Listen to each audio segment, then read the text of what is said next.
நாம வேற நேத்து மேட்ச் நடக்கிறதுக்கு முன்னாடியே நாங்க தான் நம்பர் 1, நாங்க தான் ஜெயிப்போம் அப்படின்னு வேற சவால் விட்டுட்டேன்.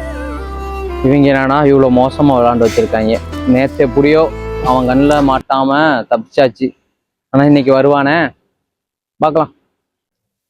இங்க அவனை ஆளே காணோம். நேத்து ஒரு டபாச்சிட்டு போயிட்டான், இன்னைக்கு மாட்டட்டும். செத்தான் இன்னைக்கு. ஐயோ வந்துட்டானே, என்ன பண்றது? சரி சமாளிப்போம். சிக்கிட்டான்டா.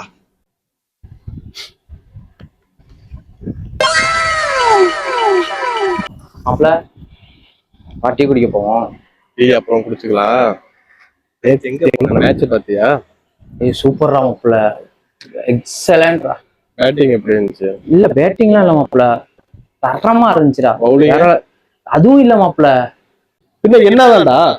அது இல்ல மாப்பிள, ஒரு மேட்ச் தோத்துட்டு உன்னெல்லாம் பார்க்க முடியாம ஓடி ஒளியிறேன். ஆனா 17 வருஷமா நீங்க எப்படிதானே எங்களை அந்த எம்ஏ எல்லாம் வந்து ஹேண்டில் பண்ணீங்க? அதுக்கே வந்து ஹேண்ட் சாப்பிடா மாப்பிள. பார்த்தா அன்னைக்கு வாய் பேசினது இவன் தான், இன்னைக்கு தோத்து போட்டுட்டான். பெருசா நம்ம சாதிச்சிட்ட மாதிரி பேசிட்டு இருக்கான். சிஎஸ்கே காரங்கன்னா இப்படிதான் இருப்பாங்க போல.